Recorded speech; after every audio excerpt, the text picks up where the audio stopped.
Hey everyone, this is Amit from IIT Patna. आप सभी का स्वागत करता हूं इस यूट्यूब चैनल पर। क्लास 11th के लिए मैं एक मैथमेटिक्स का वीडियो अभी आपके सामने लाया हूं जो कि कॉम्प्लेक्स नंबर का है। ये वीडियो कैसा लगा है आपको अपने कमेंट में ज़रूर रिस्पॉन्स दीजिएगा।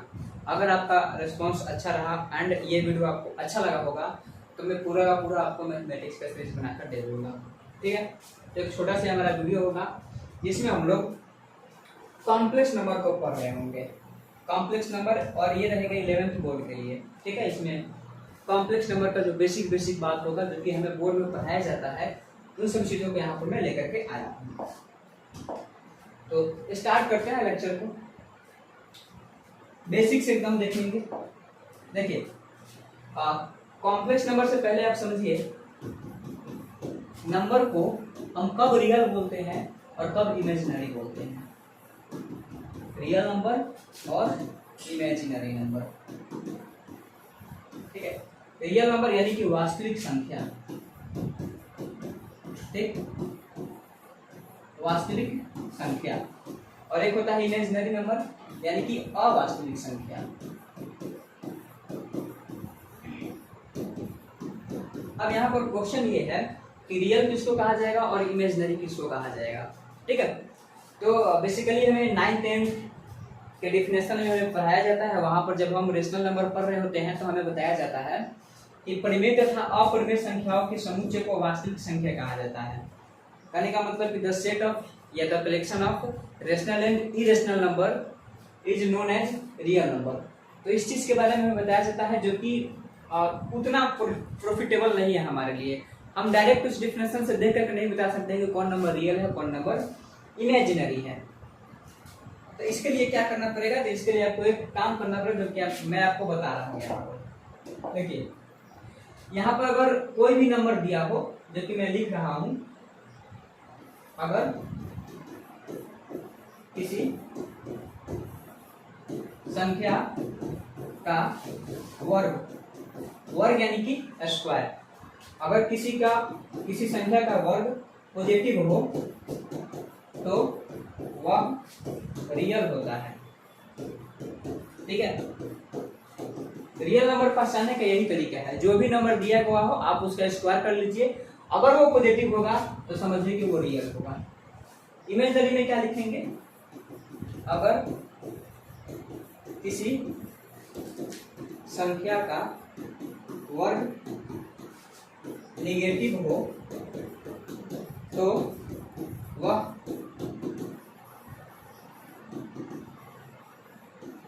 इमेजिनरी होता है। ठीक है, अगर स्क्वायर उसका पॉजिटिव हो तब उसको रियल बोलेंगे, अगर नेगेटिव हो तब उसको इमेजिनरी बोलेंगे। अब वो देखिएगा कैसे। हमने यहाँ पर लिया √2, अब √2 का स्क्वायर करेंगे तो बच जाएगा 2। अब चूंकि 2 अपने आप में एक पॉजिटिव नंबर है इसलिए इस 2 को क्या बोलेंगे, रियल नंबर बोलेंगे। फिर हमने क्या किया कि वो लिया 1, अब इसका स्क्वायर किया तो 1 का स्क्वायर करेंगे तो 1 आएगा एंड सो ऑन। मतलब किसी भी संख्या का स्क्वायर कीजिए, अगर वो प्लस में आएगा तो वो रियल नंबर, अगर वो माइनस में आएगा तो वो हो जाएगा इमेजिनरी नंबर। अब जैसे यहाँ पर आइए, माइनस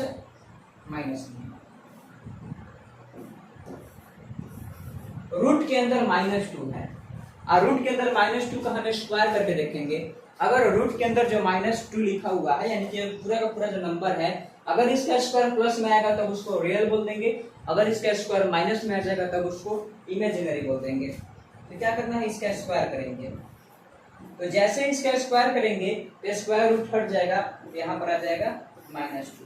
तो ये एक तरीका होता है जिसके जरिए हम पहचान करते हैं कि कौन सा संख्या वास्तविक है और कौन सी संख्या अवास्तविक यानी कि काल्पनिक है। ठीक है, अवास्तविक को काल्पनिक भी कहा जाता है। और भी कुछ एग्जांपल करके देख सकते हैं, जैसे कि रूट के अंदर -3 है तो -3 का क्या करेंगे, स्क्वायर करेंगे।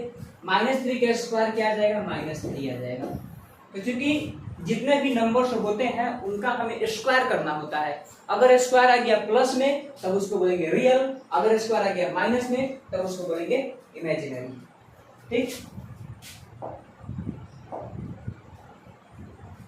तो अब यहां से जरा हम आते हैं कॉम्प्लेक्स नंबर। तो कॉम्प्लेक्स नंबर में हमें सबसे पहले इंट्रो में आयोटा के बारे में पढ़ना होगा, ठीक है। इंट्रोडक्शन में हम सबसे पहले जानेंगे आयोटा। ये आयोटा के बारे में पढ़ना है।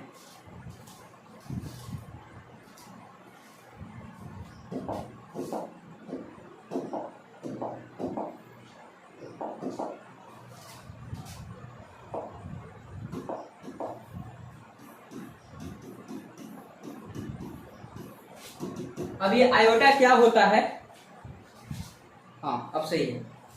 आयोटा क्या होता है इसी के बारे में हम लोग जानेंगे। तो देखिए आयोटा को आई से डिनोट किया जाता है, एक सिंबल होता है आई जिसको हम लोग आयोटा कहते हैं। आयोटा का वैल्यू होता है √-1, ठीक है। आयोटा बराबर क्या हो जाएगा, √-1। मतलब यहां से शुरुआत होती है कॉम्प्लेक्स नंबर की, ठीक। अब आयोटा का जब वैल्यू 1 है, सॉरी आयोटा का वैल्यू जब √-1 है तो आयोटा का स्क्वायर करेंगे। तो आयोटा का स्क्वायर मतलब कि -1 का रूट का फिर स्क्वायर करेंगे, स्क्वायर रूट कट जाएगा तो आएगा -1। फिर आयोटा का पावर 3 करेंगे, यानी कि आयोटा स्क्वायर इंटू आयोटा हो जाएगा। और चूंकि आयोटा स्क्वायर का वैल्यू पहले से ही -1 है, इंटू बचेगा आयोटा यानी क्या आ जाएगा माइनस आयोटा। फिर निकालेंगे आयोटा का पावर 4, आयोटा का पावर 4 यानी कि आयोटा स्क्वायर का स्क्वायर। और चूंकि आयोटा स्क्वायर का वैल्यू है -1 तो -1 का स्क्वायर कितना हो जाएगा 1। तो सबसे पहले हमें आयोटा के बारे में जानना होता है। तो हमने जाना आयोटा का वैल्यू होता है √-1, आयोटा स्क्वायर का वैल्यू होता है -1, आयोटा का पावर 3 का वैल्यू होता है माइनस आयोटा, आयोटा का पावर 4 का वैल्यू होता है 1, ठीक है। ये हमें इंट्रो के बारे में समझना है। अब देखिए अगर आयोटा के पावर 5 का वैल्यू निकालना हो ऐसे तो लिखेंगे आयोटा के पावर 4 और गुना लिखेंगे आयोटा, यानी कि आयोटा का पावर 5 बराबर आयोटा का पावर 4 के बदले में कितना लिख देंगे 1 और इंटू आयोटा, यानी कि आयोटा के पावर 5 किसके बराबर हो जाएगा, आयोटा के बराबर हो जाएगा। इसके बाद यही सीक्वेंस चलते चला जाएगा, ठीक। इसके बाद अगर iota plus iota square plus iota का पावर 3 प्लस आयोटा का पावर 4 जोड़ेंगे तो क्या मिलेगा, देख लीजिए। आयोटा का आयोटा लिखेंगे, आयोटा स्क्वायर के बदले में लिखेंगे -1 प्लस आयोटा, क्योंकि आयोटा सॉरी प्लस आयोटा नहीं, आयोटा के पावर 3 है तो आयोटा के पावर 3 के बदले में लिखेंगे माइनस आयोटा और प्लस आयोटा के पावर 4 है तो आयोटा के पावर 4 के बदले में लिखेंगे 1। यहाँ से 1 कैंसिल हो गया, आयोटा से आयोटा कैंसिल हो गया, इनकी बच जाएगा 0। इस बात को याद रखना है कि iota plus iota square plus iota के पावर 3 प्लस आयोटा के पावर 4 बराबर कितना आ जाएगा 0 हो जाएगा। अब इसमें एक और बात आपको याद रखना है, अभी अभी हमने आपको बताया कि iota plus iota square plus iota के पावर 3 प्लस आयोटा के पावर 4 बराबर कितना आ जाएगा 0 आ जाएगा, ठीक है। अभी अभी मैंने आपको ये रिजल्ट करके दिखाया है। अब फिर देखिएगा जरा, आयोटा के power let us suppose iota का पावर हमें 10 निकालना है, तो आयोटा का पावर 10 निकालेंगे तो इसके लिए हम क्या करेंगे, अब आयोटा को 10 बार गुना करके नहीं देखेंगे, इसको हम लिखेंगे 4 के पावर में। तो इसको हम ऐसे लिख सकते हैं आयोटा के पावर 8 और इंटू लिख सकते हैं आयोटा स्क्वायर।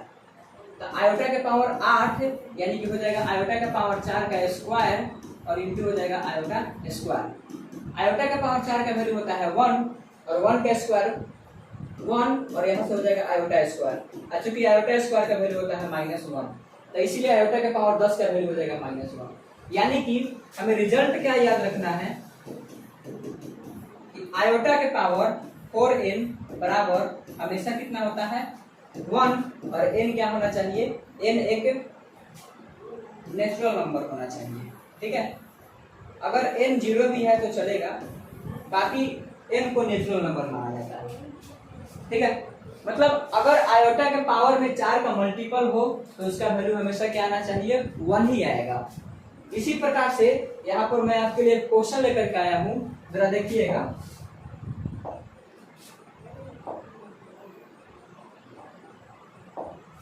बहुत ही बेसिक क्वेश्चन है।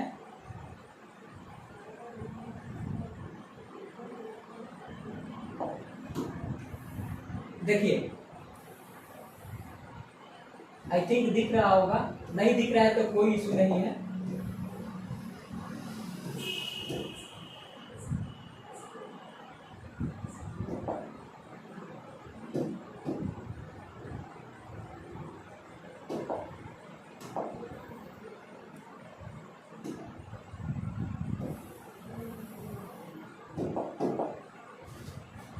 देखिए, क्वेश्चन है आयोटा के पावर 9 प्लस आयोटा के पावर 19, इसका वैल्यू निकालना है। तो जैसे आयोटा का बड़ा बड़ा पावर आने लगेगा वैसे क्या करेंगे, इसको 4 के पावर में तोड़ेंगे। तो आयोटा के पावर और देखेंगे कि 4 का जो मल्टीपल होता है वो कब कब आ रहा है। तो पावर में 9 है तो मल्टीपल मतलब उसके अगल बगल वाला मल्टीपल, ऐसे समझना से ठीक कम मल्टीपल। तो 9 से ठीक 4 का मल्टीपल कौन होगा, 8 होगा। तो आयोटा के power 8 into iota plus iota के पावर 16 इंटू आयोटा के पावर 3। और फिर क्या बता चुका हूँ कि आयोटा का वैल्यू √-1 होता है, आयोटा स्क्वायर -1 होता है, आयोटा का पावर 3 बराबर माइनस आयोटा होता है, आयोटा का पावर 4 बराबर 1 होता है। इस हिसाब से बता दिया गया है। तो आयोटा के पावर 8 है, यानी कि आयोटा के पावर 4n है। अब जहां कहीं पर भी आयोटा के पावर में 4 का मल्टीपल दिखेगा वो किसके बराबर हो जाएगा, 1 के बराबर हो जाएगा। 1 इंटू आयोटा प्लस आयोटा का पावर 16 है तो ये भी हो जाएगा 1 इंटू आयोटा के पावर 3। आयोटा के पावर 3 का वैल्यू होता है माइनस आयोटा, यानी कि आयोटा माइनस आयोटा, यहाँ पर आंसर आ जाएगा 0। ठीक है, बहुत ही अच्छा एग्जांपल है आयोटा से रिलेटेड, मतलब आयोटा के पावर से रिलेटेड। ठीक है, फिर आगे देखते हैं।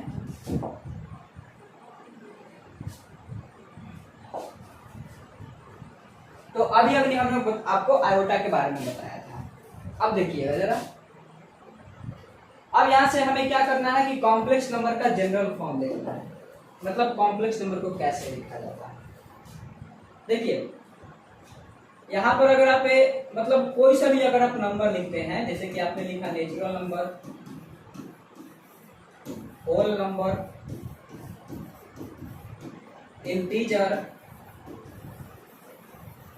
रेशनल नंबर, इरेशनल नंबर, कोई सा भी नंबर लिखिए, कॉम्प्लेक्स नंबर सबको अपने अंदर समाहित करके रखे हुए हैं।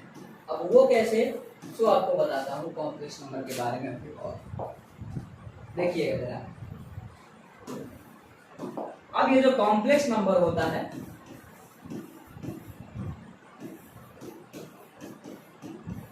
इसको सूचित किया जाता है जेड से। ठीक है, कॉम्प्लेक्स नंबर को हमेशा जेड से सूचित किया जाता है। और कॉम्प्लेक्स नंबर का जनरल फॉर्म होता है x प्लस आयोटा वाई। ठीक, ये कॉम्प्लेक्स नंबर का जनरल फॉर्म है। क्या हो जाएगा, x प्लस आयोटा वाई। इसमें जब z बराबर x प्लस आयोटा वाई लिखते हैं तो x का मतलब होता है रियल पार्ट, रियल पार्ट यानी कि वास्तविक भाग। y को कहते हैं इमेजिनरी पार्ट,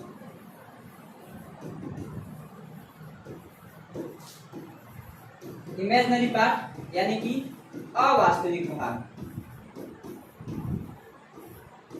ठीक है, तो रियल पार्ट को ऐसे लिखा जाता है, रियल पार्ट ऑफ जेड, इसका मतलब हो गया x, और इमेजिनरी पार्ट को वैसे लिखा जाता है इमेजिनरी पार्ट ऑफ जेड, और ये क्या हो जाएगा y। तो इस तरीके से किसी भी कॉम्प्लेक्स नंबर को रिप्रेजेंट किया जाता है। अगर कोई भी कॉम्प्लेक्स नंबर आएगा तो उसके साथ एक रहेगा रियल पार्ट तो दूसरा रहेगा इमेजिनरी पार्ट। रियल पार्ट को ऐसे लिख करके दिखाते हैं, रियल और ब्रैकेट में लिख देते हैं जेड, और इमेजिनरी के लिए इस चीज का हम इस्तेमाल करते हैं। ठीक है, जैसे कि एक छोटा सा एग्जांपल हम लेते हैं।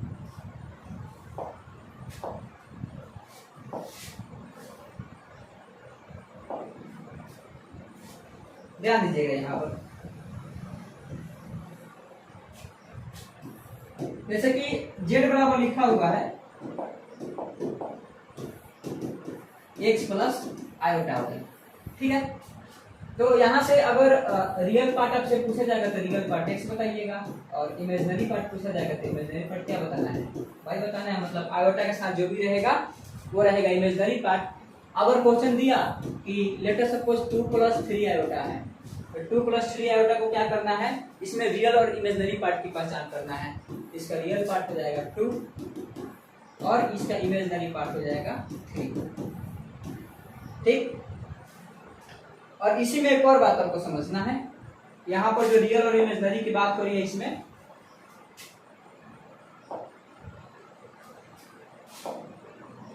देखिएगा, अगर यहाँ पर मैंने कोई नंबर लिखा √2 और यहाँ पर मैंने कोई नंबर लिखा √3, ठीक है, तो √2 और √3 अगर लिखेंगे तो आ जाएगा यहाँ पर √6, यानी कि √6 कैसे आया होगा, √2 × 3 से आया होगा। इस चीज को हम ऐसे लिख सकते हैं, ठीक है। उसी प्रकार से अगर यहाँ पर कोई नंबर लिखा हो √-2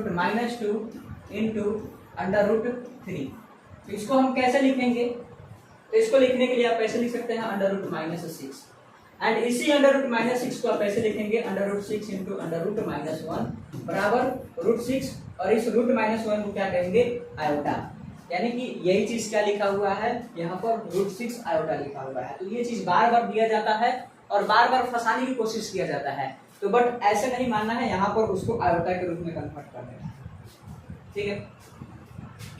उसके बाद अगर कहीं कहीं पर ऐसे लिखा हो √-a × √-b, तो यहाँ से क्या रिजल्ट बनेगा, तो बहुत ऐसे स्टूडेंट होते हैं जो कि अपना जवाब ऐसे लिखते हैं √ab, जो कि गलत है, ठीक है। ये √ab नहीं होगा, क्योंकि ये जो फॉर्मूला है इसके लिए वैलिड है, इसके लिए वैलिड है, बट इस रिजल्ट के लिए वैलिड नहीं है। इस रिजल्ट को हम कैसे डिफाइन करेंगे, तो देखिए √- से लिखा हुआ है, तो इसके बाद हम लिखेंगे √a × आयोटा √b × आयोटा, ठीक है। अब √a को इकट्ठा कीजिए, √b को इकट्ठा कीजिए और आयोटा में आयोटा से गुना कीजिए, तो हो जाएगा आयोटा²। तो इसको हम लिख सकते हैं √ab और इनटू आयोटा² के बदला में लिख सकते हैं -1, यानी कि हमारा आंसर आएगा -√ab। तो ध्यान देना है इस बात को कि अगर रूट के अंदर माइनस हो और गुना में फिर रूट के अंदर माइनस हो, तो रूट के अंदर दोनों को गुना करके नहीं लिखते हैं, इसको हम आयोटा के रूप में और इसको हम आयोटा के रूप में कन्वर्ट करेंगे, तब हमारा इतना आंसर आएगा, ठीक है। तो इस चीज का ध्यान रखना है। तो उसी प्रकार से अगर मैं आपसे पूछूं कि बताइए कि 2 एक कॉम्प्लेक्स नंबर है कि नहीं है, तो 2 एक कॉम्प्लेक्स नंबर है, क्योंकि अगर मान लेते हैं कि इसमें आयोटा नहीं है तो आयोटा को हम ला करके दिखा देंगे। तो 2 को हम कॉम्प्लेक्स नंबर कैसे बोलेंगे, तो 2 को हम ऐसे लिख सकते हैं 2 + आयोटा नहीं है तो इसके अंदर लगा दिए 0 के साथ आयोटा, यानी कि हम कह सकते हैं कि दुनिया का हर नंबर क्या होता है, अपने आप में कॉम्प्लेक्स नंबर होता है।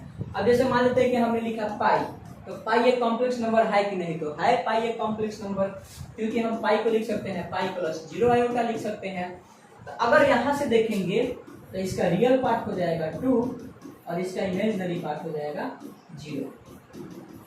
अगर इसमें आकर देखेंगे तो इसमें भी वही बात है, रियल पार्ट हो जाएगा इसका पाई और इमेजिनरी पार्ट हो जाएगा इसका 0, ठीक है। तो यहाँ से इमेजिनरी पार्ट क्या आ गया, 0 आ गया। अच्छा, यह भी हो सकता है कि आपसे पूछे थे कि बताइए आयोटा कॉम्प्लेक्स नंबर है कि नहीं। आयोटा भी कॉम्प्लेक्स नंबर है, क्योंकि अगर मान लेते हैं कि इसमें रियल पार्ट नहीं है तो इसको तो 0 + आयोटा लिख सकते हैं। तो यहाँ से रियल पार्ट क्या हो गया इसका 0 और इमेजिनरी पार्ट क्या हो जाएगा इसका आयोटा। अब देखिए, अब इसका इमेजिनरी पार्ट 0 है और रियल पार्ट इसके पास कुछ है, और इसके पास भी वही दुख है कि इसके पास भी कुछ रियल पार्ट है और इसका इमेजिनरी पार्ट का वैल्यू 0 हो गया है। और इसके पास थोड़ा सा अलग टाइप का यहाँ पर कंडीशन लगा हुआ है कि इसके पास इमेजिनरी पार्ट का कुछ वैल्यू है, सॉरी इमेजिनरी पार्ट आयोटा के साथ जो होता है वो लिखा जाता है, तो इसका इमेजिनरी पार्ट 1 होगा, ठीक है।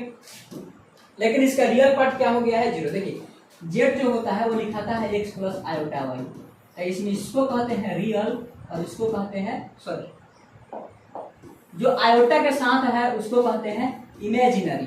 तो यहाँ पर आयोटा के साथ 1 है तो इमेजिनरी पार्ट का वैल्यू हो गया 1। तो अगर किसी कॉम्प्लेक्स नंबर का इमेजिनरी पार्ट 0 हो तब उस कॉम्प्लेक्स नंबर को प्योरली रियल कहा जाता है।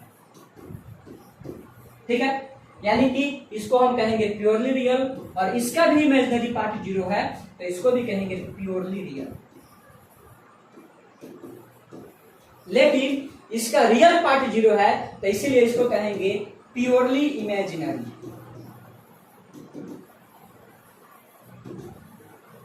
इसको कहा जाएगा प्योरली इमेजिनरी। ठीक है, अब मान लेते हैं कि 0।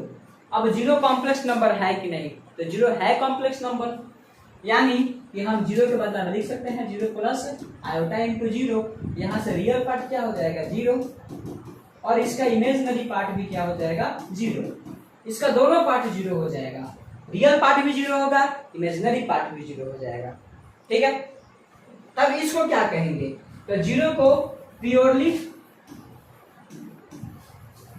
रियल एंड प्योरली इमेजिनरी दोनों कर सकते हैं, क्योंकि इसके पास प्योरली रियल वाला भी गुण है और इसके पास प्योरली इमेजिनरी वाला भी गुण है। ठीक है, तो कॉम्प्लेक्स नंबर का ये छोटा सा हिस्सा हुआ। अब जरा देखते हैं वो क्या है।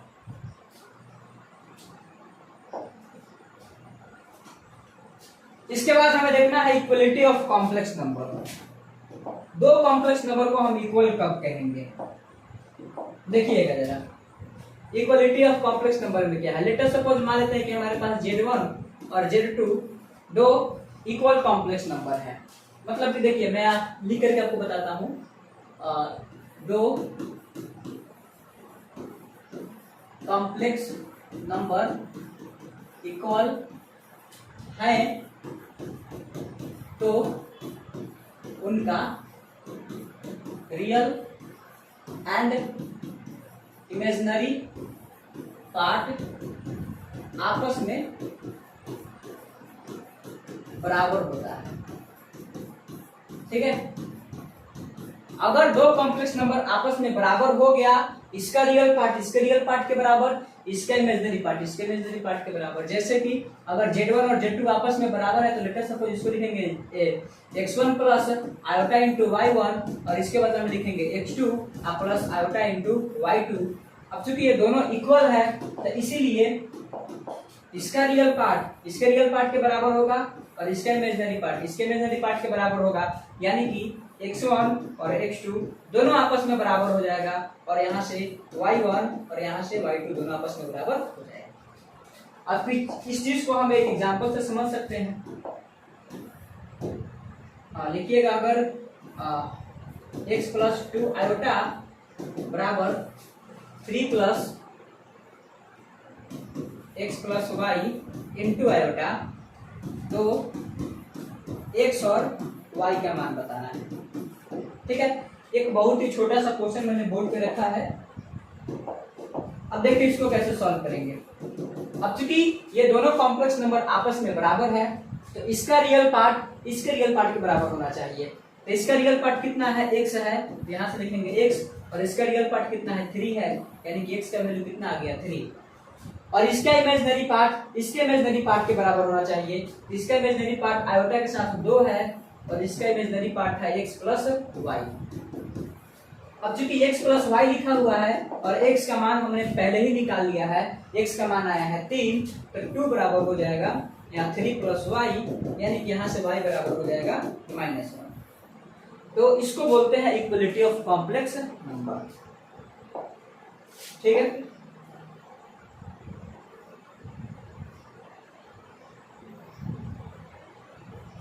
अब आता है ऑपरेशन ऑन कॉम्प्लेक्स नंबर, यानी कि कॉम्प्लेक्स नंबर पे हम कैसे अपने जोड़ घटाव गुना भाग इन सभी चीजों को करते हैं। ठीक है, सबसे पहले क्या लिखेंगे, एडिशन। कॉम्प्लेक्स नंबर को जोड़ते कैसे हैं, लेट सपोज Z1 है x1 प्लस आयोटा y1 और Z2 है x2 प्लस आयोटा y2। दोनों को क्या करना है, ऐड करना है। तो हम जैसे ऐड करेंगे तो इसमें कोई बड़ी बात नहीं है, बिल्कुल आपको जैसे आप अलजेब्रिक एक्सप्रेशन को जोड़ते थे वैसे यहाँ पर भी जोड़िए या घटाइए। रियल को रियल के साथ जोड़ेंगे और इमेजिनरी को इमेजिनरी के साथ जोड़ेंगे, बस वहां से खत्म हो जाएगा।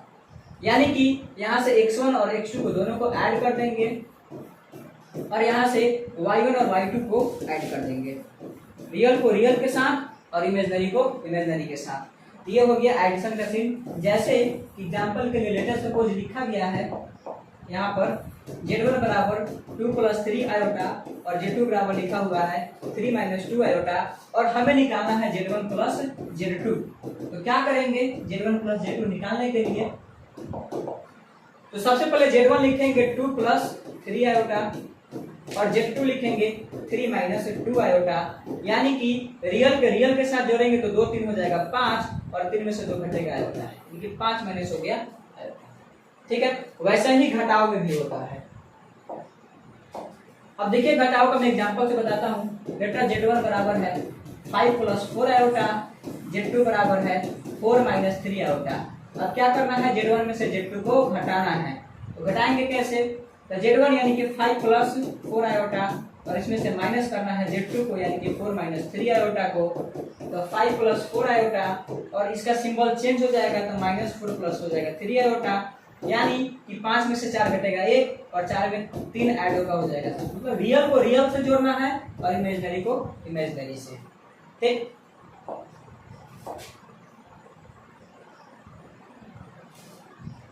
अच्छा अब जरा मल्टीप्लिकेशन करके देखते हैं। दो कॉम्प्लेक्स नंबर को आपस में गुना कैसे किया जाता है। जैसे देखिएगा मल्टीप्लिकेशन में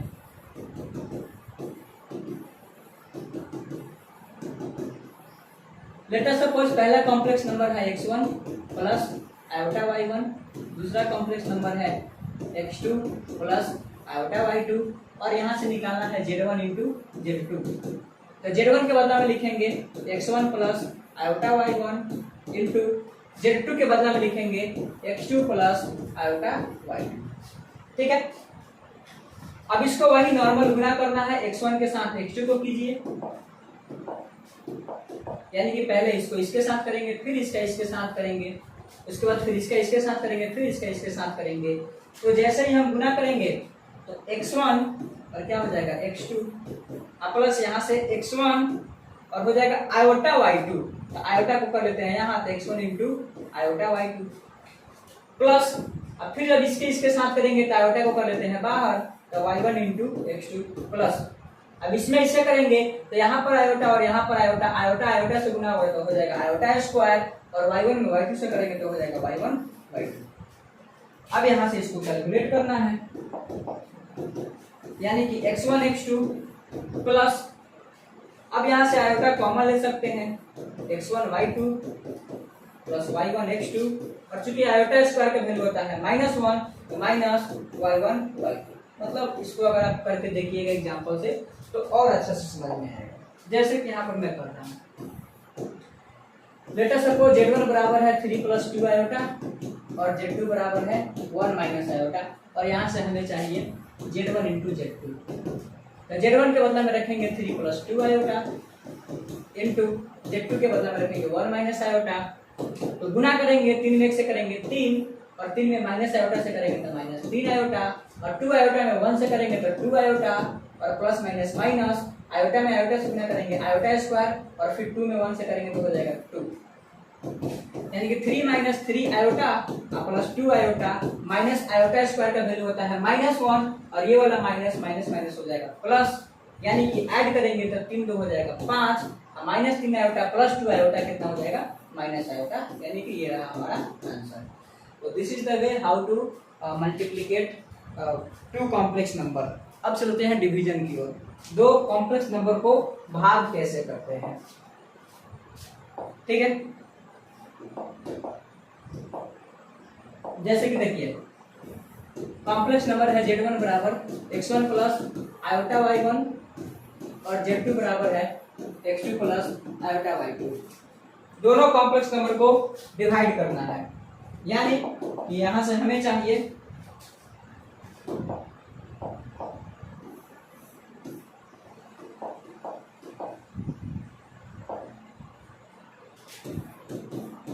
z1 बाई z2। ठीक, तो z1 के बदला में लिखेंगे x1 plus iota y1 divided by Z2 के बदला में लिखेंगे x2 प्लस आयोटा y2। अब यहाँ पर करना है हमें रेशनलाइजेशन, यानी कि हर प्रमेयकरण करना है।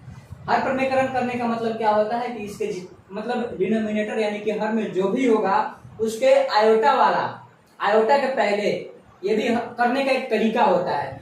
आयोटा के पहले जो भी सिंबल होगा उस सिंबल को चेंज कर देंगे और उसी से ऊपर नीचे गुना कर देंगे। तो आयोटा के पहले प्लस है तो यहाँ पर क्या कर देंगे, माइनस लगा देंगे, x2 माइनस आयोटा y2 और इसे गुना और एक बार भाग कर देंगे। अब यहाँ से कैलकुलेट कर लेंगे, जो भी आएगा वही हमारा आंसर होगा। अब इसको इससे गुना करेंगे तो हो जाएगा x1 x2 और प्लस, फिर इसमें इससे करेंगे तो एक मिनट, प्लस नहीं होगा माइनस होगा। x1 में फिर इतना से करेंगे तो देगा minus iota into x1 y2, और फिर इसमें इससे अगर करेंगे तो हो जाएगा plus iota into y1 into x2। अब फिर इसमें इससे करना है तो प्लस माइनस हो जाएगा माइनस, और आयोटा में आयोटा से गुना करेंगे हो जाएगा iota square y1 into y2 divided by a plus B into a minus B, ये हो जाएगा a स्क्वायर और माइनस आयोटा y2 का होल स्क्वायर। अब करना है इसको कैलकुलेट, x1 x2, और चूंकि यहाँ से मैंने क्या किया कि आयोटा कॉमन ले लिया, तो जैसे ही आयोटा कॉमन लिया तो बच गया y1 x2 minus x1 y2। अब आयोटा स्क्वायर का वैल्यू होता है -1 और यहाँ पर है माइनस, तो माइनस माइनस हो जाएगा plus iota into y2 divided by x2 का होल स्क्वायर। अब यहाँ देखिए आयोटा y2 का होल स्क्वायर है, तो आयोटा स्क्वायर का वैल्यू होता है -1 और ये वाला माइनस माइनस माइनस हो जाएगा प्लस और हो जाएगा y2 का whole square, and this is our final answer. ठीक है, ये तरीका होता है दो कॉम्प्लेक्स नंबर को डिवाइड करने का।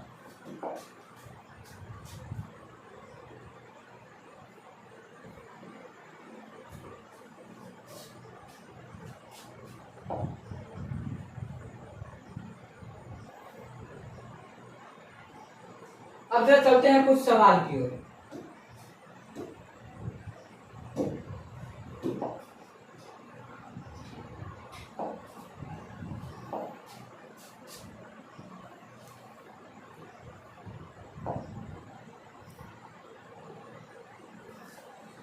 यहां पर क्वेश्चन एक लिखा हुआ है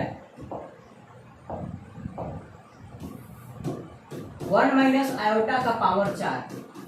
ठीक है, अब 1 माइनस आयोटा के पावर 4 को रिप्रेजेंट करना है a प्लस आयोटा b के रूप में।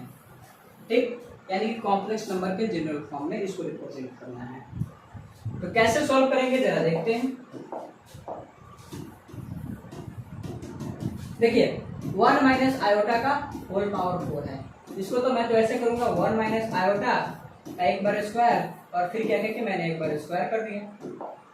अब यहाँ से मैं फॉर्मूला लगा दूंगा a माइनस बी का होल स्क्वायर, तो a स्क्वायर माइनस 2ab और प्लस b स्क्वायर और फिर इसका हो जाएगा होल स्क्वायर, यानी कि ये वाला पावर 2, 1 का 1 रहेगा माइनस 2 आयोटा और आयोटा स्क्वायर का वैल्यू होता है -1 और इसका पावर हो जाएगा 2। तो फिर यहाँ से 1 और 1 कैंसिल, यानी कि -2 आयोटा के पावर 2, और चूंकि -2 का स्क्वायर हो जाएगा 4 और इंटू हो जाएगा iota square, 4 into iota square का वैल्यू होता है -1, यानी कि -4 इज योर फाइनल आंसर। ठीक है, अब जरा देखते हैं एक और क्वेश्चन। इस क्वेश्चन में देखिए 1/3 प्लस 3 आयोटा को a प्लस आयोटा b के रूप में रिप्रेजेंट करना है। जैसे कि मैंने पिछला क्वेश्चन किया है, -4 आ गया तो -4 को आप ऐसे लिख सकते हैं -4 प्लस 0 आयोटा, यानी कि इधर से a का मान आ जाएगा -4 और b का मान आ जाएगा 0। वही काम यहाँ पर भी करना है, तो कुछ नहीं a प्लस b का होल क्यूब यूज करेंगे। a प्लस b का होल क्यूब होता है a cube plus 3a square b plus 3ab square plus क्या हो जाएगा b क्यूब हो जाएगा। तो यहाँ से फिर रखेंगे 1/3 प्लस 3 आयोटा का होल क्यूब। तो यहाँ से हम यूज करेंगे 1/3 का होल क्यूब प्लस 3 इंटू 1/3 का होल स्क्वायर इंटू बी यानी कि 3 आयोटा प्लस 3 ए इंटू 1/3 और फिर 3 आयोटा का होल स्क्वायर प्लस 3 आयोटा का होल क्यूब। अब देखिए 1 बाई आयोटा का वैल्यू में आपको समझना होगा कि कितना होता है। 1 बाई आयोटा यानी कि रेसिप्रोकल ऑफ आयोटा। तो इसमें अगर आयोटा से गुना भाग कर देंगे तो आयोटा बटा आयोटा स्क्वायर आ जाएगा। आयोटा स्क्वायर का वैल्यू होता है -1 यानी कि इसका वैल्यू हो जाएगा माइनस आयोटा। तो याद रखना है आपको 1 बाई आयोटा का वैल्यू होता है माइनस आयोटा। ठीक है, फिर अब जरा इसको कैलकुलेट कर लेते हैं। अब 1/3 का होल पावर 3 है यानी कि हो जाएगा 1/27 प्लस यहां से 3 इंटू 1/9 3 आयोटा प्लस कैंसिल हो गया। आयोटा स्क्वायर का वैल्यू होता है -1 यहाँ पे लगा देंगे माइनस और 3 का स्क्वायर हो जाएगा 9 और फिर आयोटा के पावर 3 का वैल्यू होता है माइनस आयोटा, तो यहाँ हो जाएगा माइनस आयोटा और 3 के पावर 3 होता है 27 यानी कि इसको मैं ऐसे लिख सकता हूँ। अब ये 3 और 9 क्या हो गया कैंसिल, तो बच जाएगा 1/27 और -9 और माइनस हो जाएगा 27 आयोटा। अब इसको कैलकुलेट कर लीजिए और कैलकुलेट करने के बाद a प्लस आयोटा b के फॉर्म में लिखना है तो लिख सकते हैं। अब आते हैं दूसरे कॉम्प्लेक्स नंबर मतलब दूसरे क्वेश्चन के पास। इसमें है कि 4 - 3 आयोटा का मल्टीप्लिकेटिव इनवर्स निकालना है। मल्टीप्लिकेटिव इनवर्स का मतलब होता है गुणात्मक प्रतिलोम निकालना है, यानी कि इसका चाहिए हमें रेसिप्रोकल व्युत्क्रम चाहिए। ठीक है, रेसिप्रोकल मल्टीप्लिकेटिव इनवर्स व्युत्क्रम गुणात्मक प्रतिलोम सब का सब एक ही चीज है। यानी कि हमसे पूछ रहा है कि इस कॉम्प्लेक्स नंबर का आप रेसिप्रोकल निकालिए, तो रेसिप्रोकल क्या हो जाएगा 1 बाई जो दिया हुआ है। ठीक है, अब अगर क्या मतलब कि न्यूमेरेटर में अगर ऐसा कुछ आयोटा का सीन आ रहा है और उसको हमें a प्लस आयोटा b के रूप में रिप्रेजेंट करना हो तो क्या करेंगे, इसमें सबसे पहले रेशनलाइजेशन यानी कि वर्गीकरण करेंगे। तो ऊपर बच जाएगा 4 + 3 आयोटा और नीचे हो जाएगा a स्क्वायर और माइनस हो जाएगा b स्क्वायर। तो 4 + 3 आयोटा, 4 का स्क्वायर 16 और 3 का स्क्वायर 9 और पहले से है माइनस, आयोटा का स्क्वायर होता है -1 यानी कि 4 + 3 आयोटा और बट्टा में 16 9 हो जाएगा 25 यानी कि 4/25 प्लस 3 आयोटा और बट्टा में क्या लिख सकते हैं 25। उसी प्रकार से एक और क्वेश्चन है √5 + 3 आयोटा का भी हम मल्टीप्लिकेटिव इनवर्स निकाल सकते हैं। अब एक और छोटा सा क्वेश्चन है, इसमें 3 + आयोटा √5 है और इंटू 3 - आयोटा √5 है डिवाइडेड बाई √3 + √2 आयोटा है माइनस √3 - आयोटा √2 है और इसको लिखना है a प्लस आयोटा b के रूप में। यानी कि यहाँ पे कुछ कैलकुलेशन करने हैं तो गुना कीजिए, 3 में 3 से गुना करेंगे हो जाएगा 9।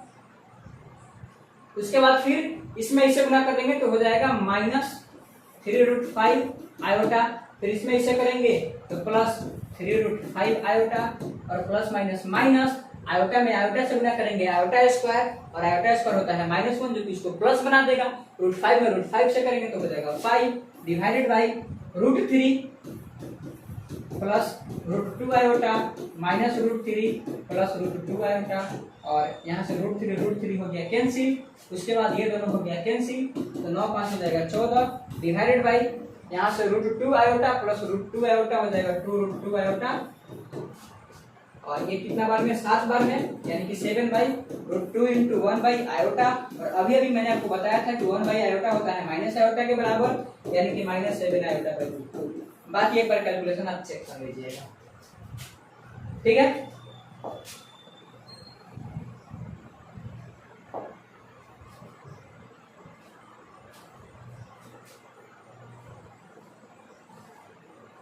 तो ये रहा हमारा कॉम्प्लेक्स नंबर का छोटा सा इंट्रोडक्शन। ये इंट्रो वीडियो था, इसमें मैंने आपको बहुत ही बेसिक बात बताया है। तो ये वीडियो आपको कैसे लगा आप कमेंट में मेंशन करके हमें बताइए एंड अभी आपको किस तरह का वीडियो चाहिए अगर आप 11th में पढ़ते हैं तब। ठीक है, मिलते हैं नेक्स्ट वीडियो में, तब तक ऑल द बेस्ट।